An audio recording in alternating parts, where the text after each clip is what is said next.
Hey guys, Jim here, and I thought I would try doing a system review, I guess. It's more of an overview than a review. I'm not really going to review the system. Um, anyway, so this is my first attempt at this, and I'm going to be using the Sharp Twin Famicom that you can see here. Alright, the Sharp Twin Famicom. It was licensed by Nintendo and made by Sharp, and it was a Famicom designed to play both disc and cartridge games. So let's take a quick look-see. So first off, let's look over here. This one came with AV as opposed to RF, which was a big deciding factor in why I bought it. Just the convenience of having AV and stuff. It's a very convenient system to have. It's the all-in-one deal. The AC adapter here, which is quite small. It really easily fits in the palm of your hand. Very small by AC adapter standards, especially for that time period. So let's look at the system itself. Alright, you got your controllers here, and just like the regular Famicom, they're hardwired into the system. But they are in the back instead of on the side, and like the regular Famicom, they're quite short cord-wise. They're also both turbo controllers, which is pretty awesome, and they sit comfortably in these little slots back here. And just like in the traditional Famicom, your second controller does not have a start or select button, but instead it has the little microphone and your little sliding volume adjuster here. I haven't actually had an opportunity to use this yet, but I do have Zelda though, so I think this is applicable to Zelda. Anyway, those are the controllers. The system itself, here's the power button, reset, here's your little eject button for your little floppy disk games. Up here we have a little switch that goes from cartridge to disk system games. So when it's set to your cartridges, the desk flap opens to allow you to put your games in, and then when you pop it up, the desk flap will not open. Instead, your flap for your discs will open. And that's kind of a brief overview of the system. So next up, I'm going to show you how it plays one disc and one cartridge. Oh, lest I forget, the eject button. Very important. Alright, so I'm going to show you guys a couple of games, so I'll be right back. Alright, got it all set up and everything, ready to play amid this jumble of wires I have here. And so firstly, I'm going to be popping in a disk system game. That's going to be this game here, Akumajo Dracula, aka Castlevania, on the disc. So let's just pop it up,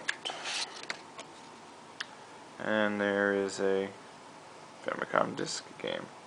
Every one I've ever seen is yellow. I think that was the I don't know if they come in any different colors. Anyway, let's go ahead and pop it in, turn it on, and there you go. You're ready to play your Famicom disc game. We have a controller here, and let's get to it.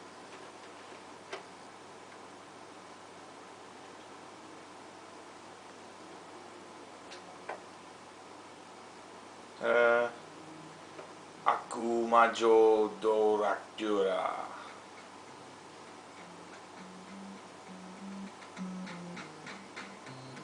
So I have a save game on here.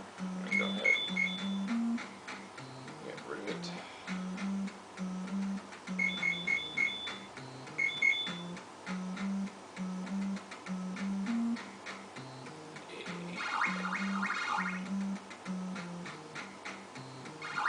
That was good.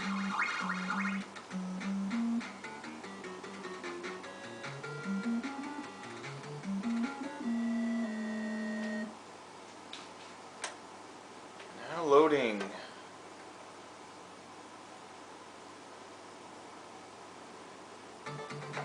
Kinda odd to play your old NES games with loading times. But they're definitely not bad loading times by any means. The only kind of annoyance is when you get to a point where you gotta flip from side A to side B. That'll happen pretty regularly.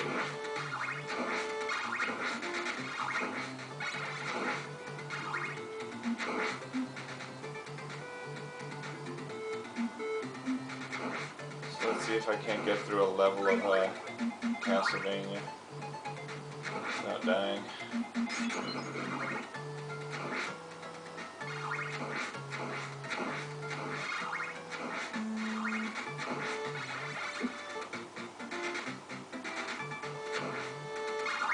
I'm willing to go ahead and say that this is my favorite series of all time, and it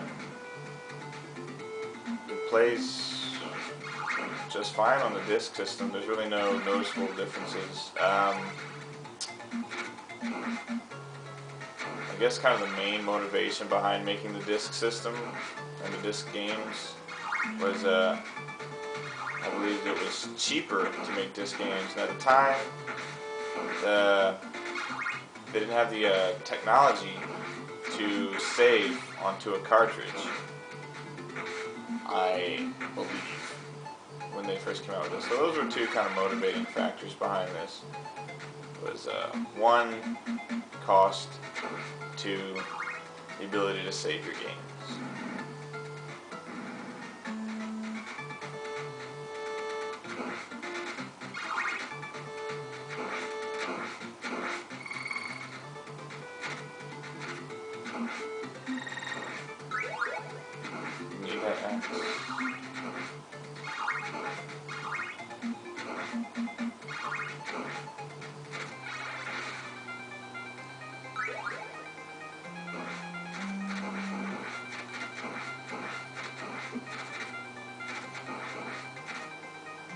Ta-da!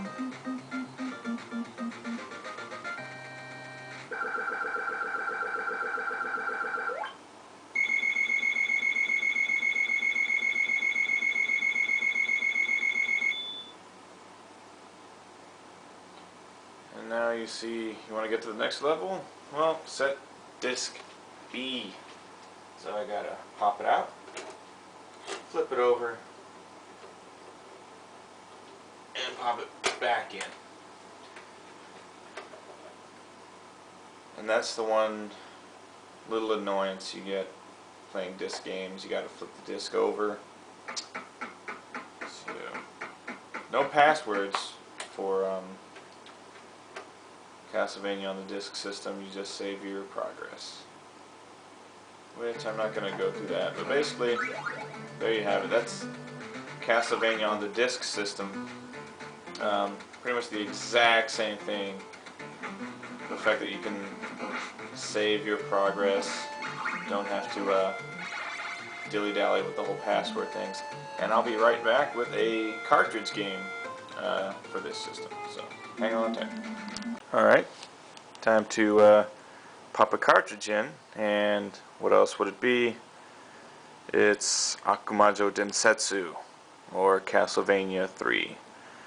Probably my, definitely my favorite NES Castlevania game. So, this one's a top loader, like the original. Whoop! Can't forget to flip it back over to cartridges. Pop your cartridge in, pop it on, and now you're playing Castlevania 3.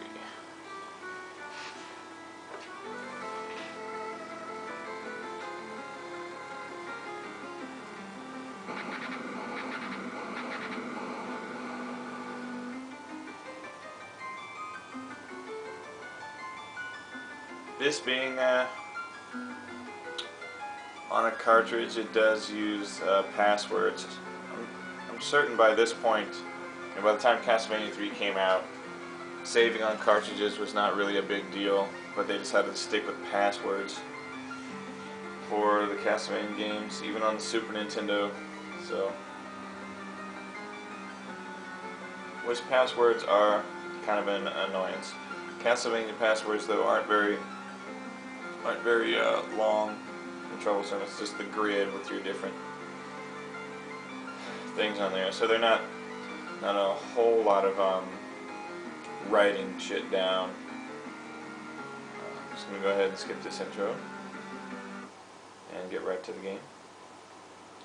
Which I found that none of those secret names, like help me and stuff like that, I can't get any of those to work. I don't know if those were implemented in the Famicom version.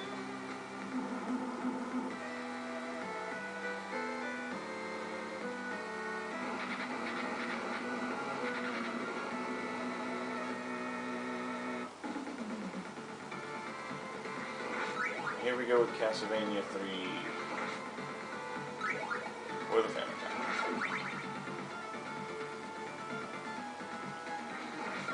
So this is my favorite 8-bit Castlevania game, and one of my favorite Castlevania games, period. It's just awesome. Got Grant, Sypha, and Alucard in this one. My favorite other character actually is Sypha.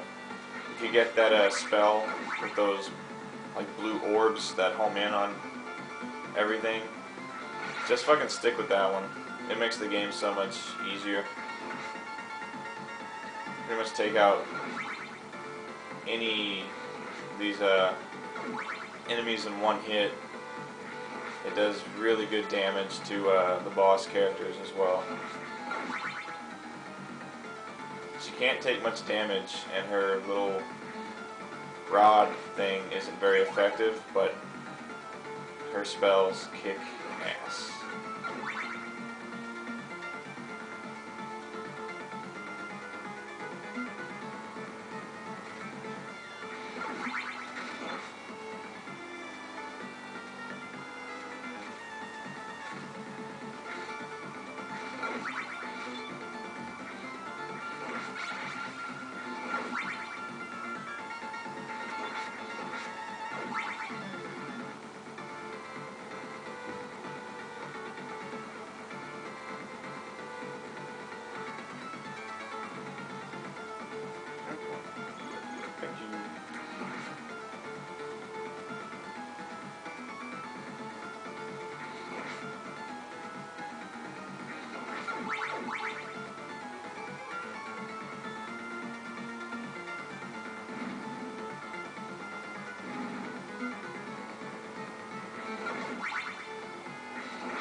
Always hated those things.